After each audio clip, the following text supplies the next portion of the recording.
Dengan bapak jangan durhaka, supaya Allah tidak murka. Dengan ibu hendaklah hormat, supaya badan dapat selamat.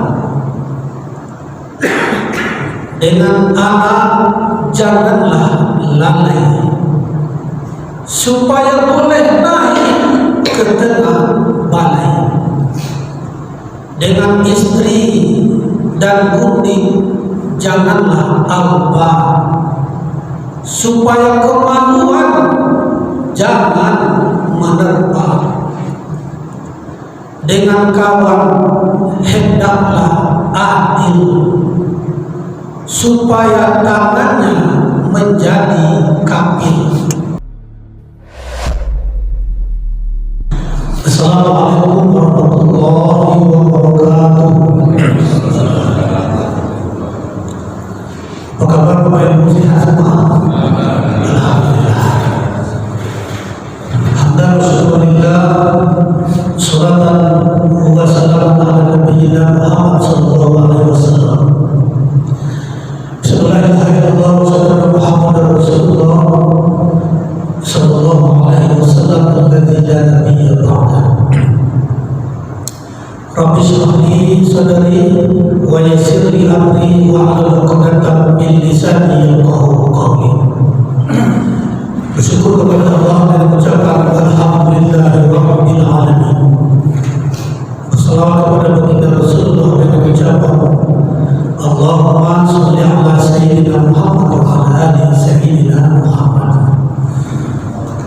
Bapak Ketua yang sangat kita muliakan serta pengurusan, Pak Imam, para orang tua kami, mudah-mudahan sehat badan dan berpanjang umur berkah insyaallah. Amin. Kaum ibu yang hadir pada suatu hari ini, mudah-mudahan senantiasa istiqomah dalam menuju Allah Subhanahu wa taala. Ada pula anak-anak remaja kita, pemimpin di masa yang akan datang, mudah-mudahan jadian yang soleh dan solehah dari orang hebat di masa yang akan datang. Bapak Ibu semua akan satu persatu cincin buat-buat Tuhan insyaallah semoga dimuliakan Allah. Amin ya rabbal alamin. Alhamdulillah hari ini subuh, setiap hari Jumat subuh, masya Allah tabarakallah, kajian rutin kita. Kesempatan subuh ini kita sudah sampai pembahasan Korintus 12, kubahan Raja Ali Haji, masuk pasal ke-10 subuh ini. Bapak Ibu sekalian, pasal 10 ini berisi tentang berbuat baik kepada bapak, berbakti kepada ayah, berbuat baik, berbakti kepada ibu, kemudian hendak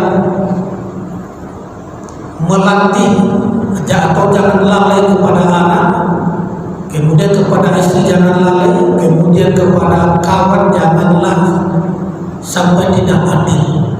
Jadi himbauan pesan-pesan Korintus 12 pasal 10 ini yaitu terkait berbuat baik.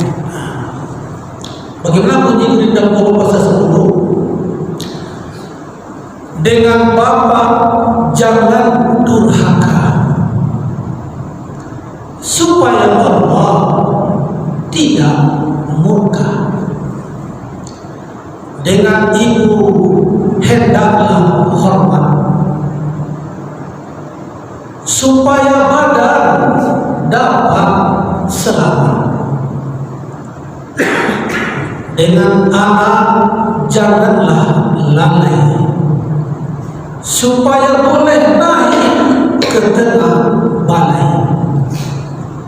Dengan istri dan gunting janganlah alba, supaya kemaluan jangan menerpa.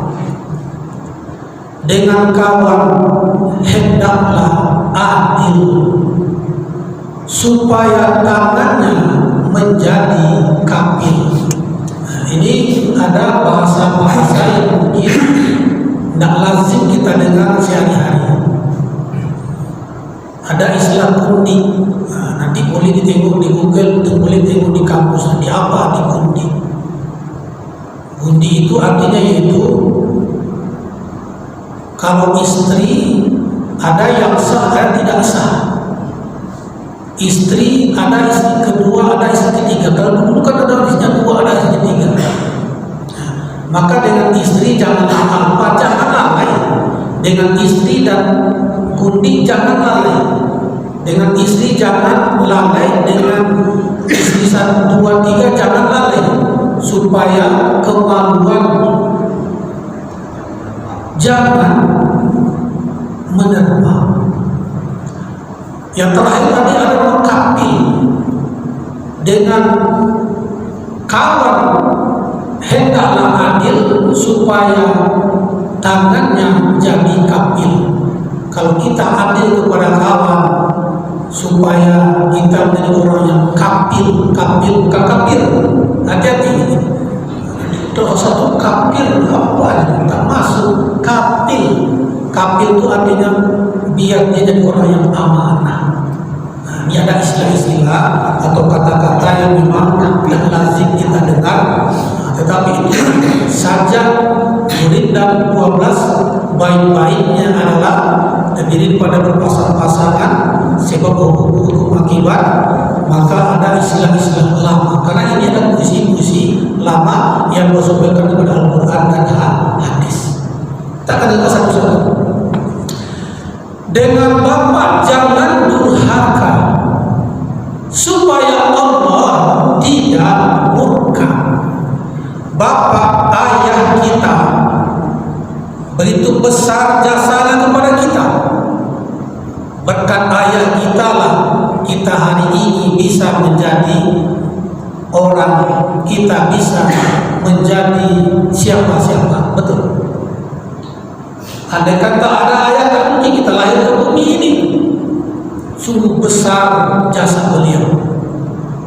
Pagi, siang, sore, malam, boleh pagi, boleh petang, pergi pagi, balik petang, mencari rupiah demi sebuah hati belum jiwanya supaya menjadi orang di masa akan datang. Boleh pagi, boleh bayar, pergi pagi, balik malam. Betul. Kadang kaki jadi kepala, kepala jadi kaki demi mencari nafkah untuk keluarga dan juga anak. Maka ayah jasanya kepada kita sangatlah besar.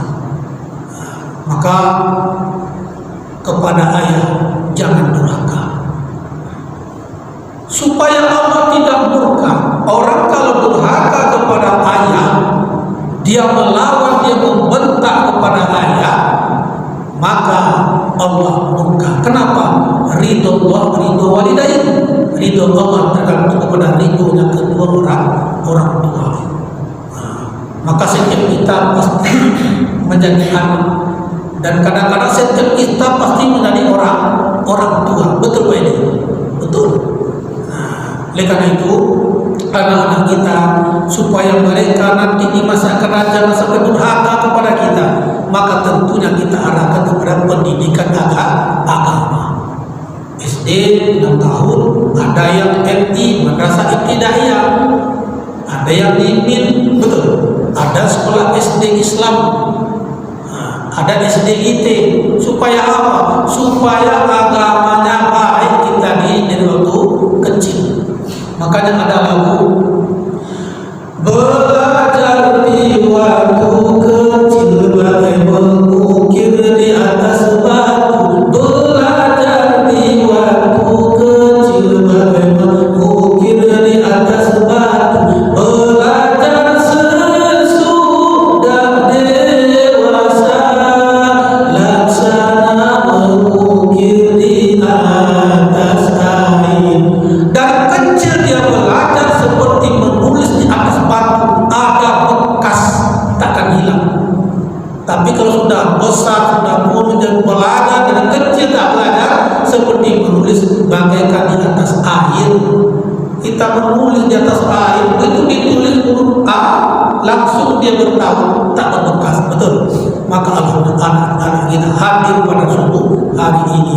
Mudah-mudahan anak-anak yang ikut sholat subuh dan ikut pengajian insyaallah. Amin.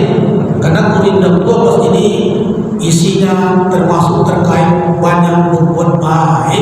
etika sopan santun. Nah, tengok sejarah kalau anak durhaka kepada ayahnya Allah murka. Tengok sejarah Nabi Nuh alaihissalam. Nabi Nuh alaihissalam punya anak Kan'an. Ya Kan'an ta'ali, masuk ke kapal. Nah, Allah sedang murka, banjir besar akan datang. Ya ayah, kalau banjir besar datang, ya aku akan lari naik ke bukit yang tinggi menyelamatkan diri. Datang banjir besar, Kan'an tak patuh kepada ayahnya. Dia durhaka kepada ayah karena tak patuh. Akhirnya datang banjir besar, Kan'an tidak selamat. Betul. Oleh karena itu, dengan ayah janganlah durhaka supaya Allah tidak murka. Bagaimana caranya kita tidak durhaka kepada ayah? Pertama, senantiasa berbuat baik, berkata baik, qaulan karimah, berkata yang penuh dengan kemuliaan. Qaulan ma'rufah, perkataan yang baik, ma'ruf. Makanya Al-Quran menjelaskan, wala taqul lahu uffin, jangan kamu berkata cis kepada orang tua. Kita tengok hari ini Pak, dengan kemajuan teknologi, kemajuan zaman, pergeseran akhlak sudah mulai terjadi. Bagaimana anak berkata kepada ayah, bagaimana anak berkata kepada ibunya. Betul. Tak tengok dulu kalau zaman-zaman dulu kita dengan ayah takut Pak, betul. Anak coba kalau tidak mengaji, awas, takut kita Pak. Maka dulu kita takut kalau nak ke surau, nak membaca kita baca ngaji, dulu takut kita kena marah di rumah. Akhirnya awal terpaksa mengaji karena takut kepada orang tua. Sekarang orang tuanya dijawabnya omongan bapaknya, lebih keras pula ucapannya, lebih keras pula perkataan nada daripada ayah. Betul. Oleh karena supaya selamat anak-anak kita, maka bacalah murid 12 ini maknanya sangat dalam. Baik pertama pasal 10 dengan bapak janganlah durhaka supaya Allah tidak murka. Baik kedua berisi tentang dengan ibu hendaklah hormat supaya badan dapat selamat. Pertama ayat, baik pertama, baik kedua kepada ibu. Kepada ibu hendaklah hormat tunduk patuh. Ibu yang melahirkan, ibu yang menyusui, ibu yang membesarkan, betul. Besar jasa ibu dan kita. 3 fitrah ibu yang tak bisa ada sama kita Bapak. Pertama, dia yang mengandung 9 bulan 10 hari lamanya. Tidur tak lelap, makan kadang-kadang tak kenyang, tak sedap karena banyak ngidam segala macam. Betul. Ibu-ibu ada di belakang mewakili kaum ibu-ibu. Maka ibu luar biasa jasanya. 3, mengandung, melahirkan dan menyusui. Bapak-bapak bisa merasakan bagaimana mengandung mudah caranya. Pergi ke toko buah, beli semangka berat 3 kilo, ikat di perut. Ya Pak ini, coba bawa jalan kemana-mana, Masya Allah, berat. Itulah yang dirasakan oleh ibu. Melahirkan, tak pernah kita melahirkan bapak, ibu yang melahirkan. 2, pertama kalau hidup mati, kalau mati syahid. Luar biasa, setetes darahnya tak mampu kita balas kebaikannya. Betul. Ibu pula yang menyusui, Masya Allah. Makanya ada hadis mengatakan, ketika sahabat bertanya kepada Rasulullah, ya Rasulullah, an Abi Hurairah radhiyallahu anhu, dari Abi Hurairah Allah ridhonya, qol berkata, ja'a rajulun ila Rasulillah sallallahu alaihi wasallam faqala man ahkan nas bi husni sahabati, qala ummuka, qala summa man, qala summa ummuka, qala summa man, qala summa ummuka, qala summa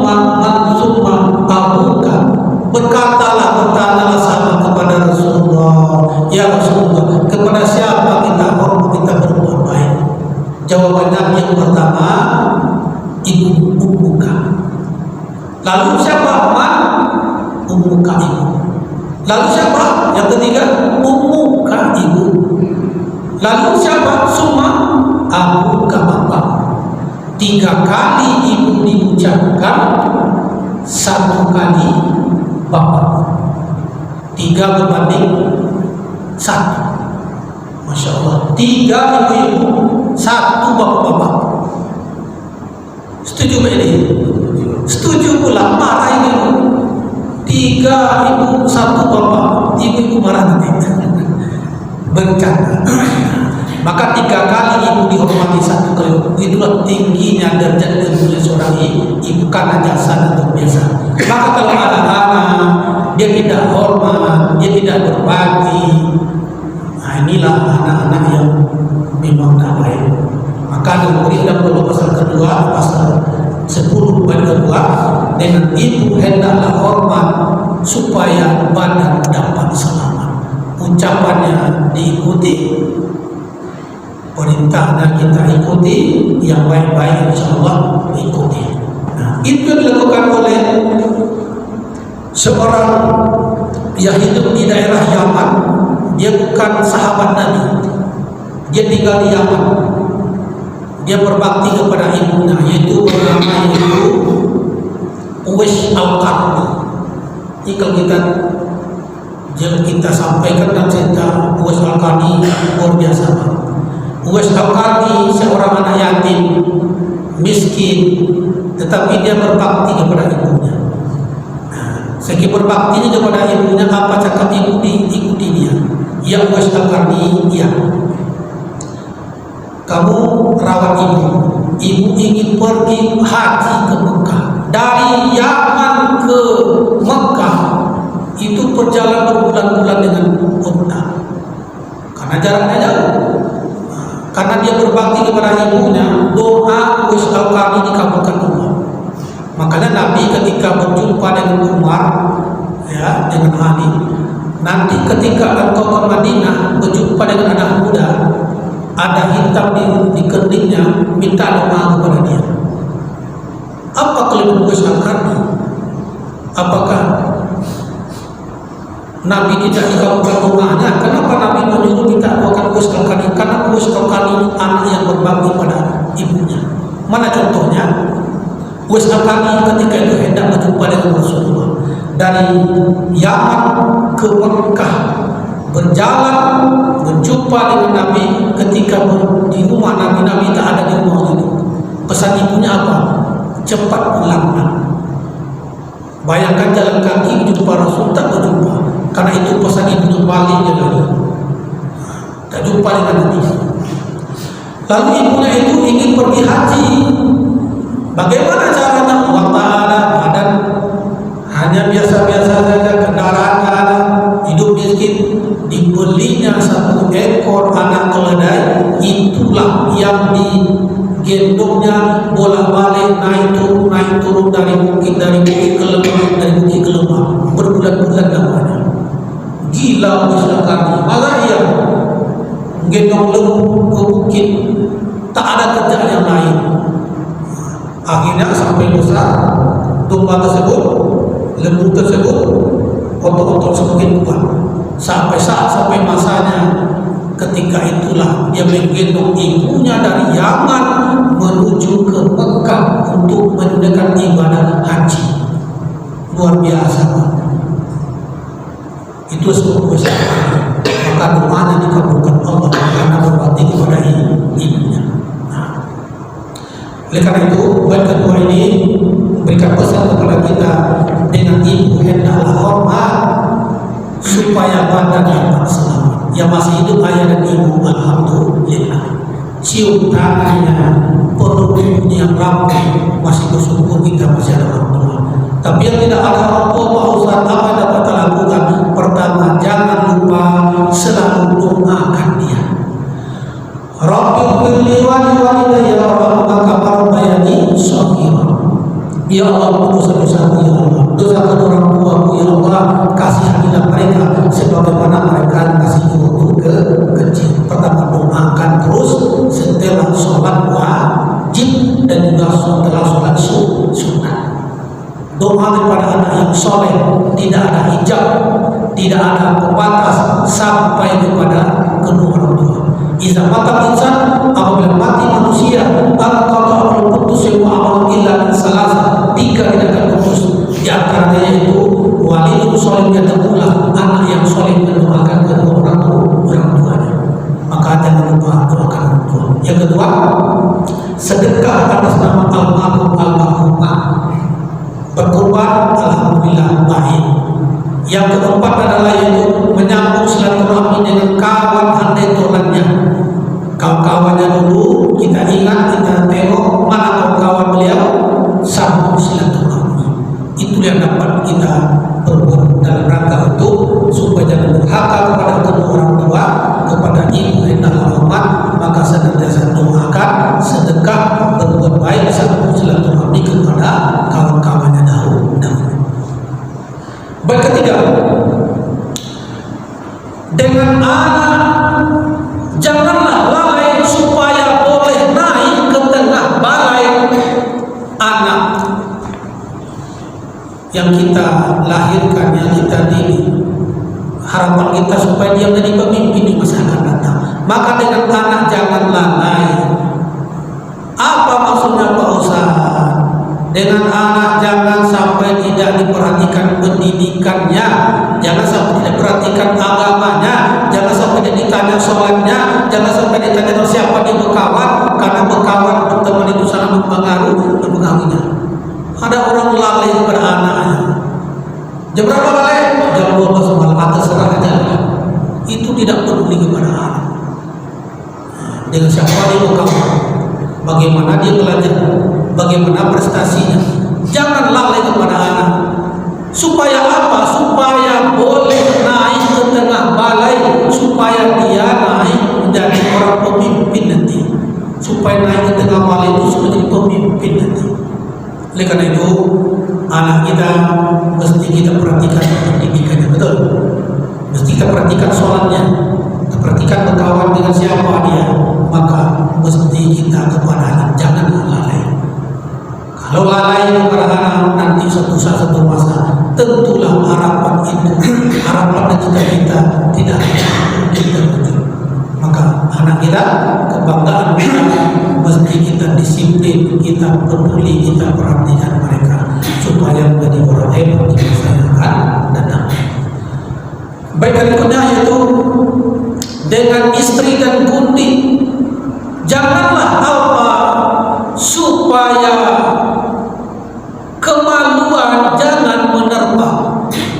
Jadi dengan istri dan kundi. Jadi kundi itu maknanya itu istri kedua, istri ketiga, bahkan ada istri gelap, macam-macam artinya. Ada istri tak sah. Apa arti apa Pak Ustaz? Apa itu lalai? Tidak mengindahkan, tidak menghiraukan, tidak memperhatikan. Maka dengan istri dan kundi janganlah lalai, janganlah sampai tidak mengindahkan, tidak memperhatikan. Supaya apa? Supaya kemaluan jangan menerpa. Ada orang dengan istrinya, ya macam-macam lah. Ada yang baik, suaminya memberikan tuntunan, disuruh istrinya pakai jilbab. Ada yang tidak peduli karena kecintaan dunia, tak perlu pakai jilbab, yang penting penampilan oke. Ini tidak perhatian, tidak peduli. Supaya nanti sudah menjadi umur ya tua, maka sudah biasa, betul. Oleh karena itu dengan istri dan kundi janganlah apa supaya kemaluan jangan menerpa. Terakhir, dengan kawan hendaklah adil supaya tangannya menjadi kafir. Kawan, teman, selalulah kita berbuat adil, berbuat baik kepada dia. Supaya apa? Supaya tangannya menjadi kafir, supaya menjadi orang yang amanah. Kadang kawan ya, ada yang baik, ada yang tak baik, ada yang tutur hara, ada yang menangis, macam-macam. Maka penempatan berkawan yang dalam adil. Adil itu apa Ustaz? Adil itu menempatkan sesuatu di tempatnya. Adil itu apa Ustaz? Berbuat baik kepada dia. Tugas kita berbuat baik, balasannya jangan diharapkan. Maka ada Islam mengatakan kebaikan orang diingat, kesalahan orang dilupakan. Nah, karena terbalik, kebaikan orang dilupakan, kesalahannya diingat. Nah, ini mestinya adalah kebaikannya, kebaikan kita lupakan, kesalahan orang, kebaikan kita lupakan, kesalahan orang lupakan. Ini betul ini. Tepat ini. Ini belum kopi yang itu jadinya. Oleh karena itu, inilah pasal 10 dan 12 kita ulas lagi. Dengan bapak jangan durhaka supaya Allah tidak murka. Dengan ibu hendaklah hormat supaya badan dapat selamat. Dengan anak janganlah lalai supaya boleh naik ke tengah balai. Dengan istri dan kundi janganlah Allah supaya kemaluan jangan menentang. Dengan kawan hendaklah adil supaya tangannya jadi kamil. Kita menjelaskan poin-poin inti-intinya saja. Mudah-mudahan murid 12 dapat kita ambil hikmah, dapat kita ambil pelajaran untuk perbaikan kehidupan insyaallah. Amin ya rabbal alamin. Ada pertanyaan Bapak Ibu?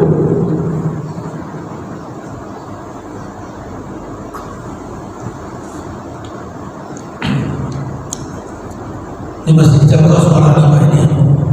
Nanti jam 12 akan sholat Jumat di masjid Raya Ilahi lupa insyaallah. Malam dan 8 di hari Jabatan Aminah. Mudah-mudahan itu kesehatan Allah. Amin. Kalau tidak ada kita tunda doa hasilnya dunia.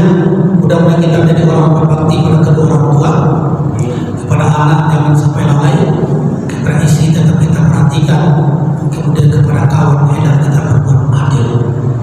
Jadi hukum dia doa yang baik dikabulkan Allah.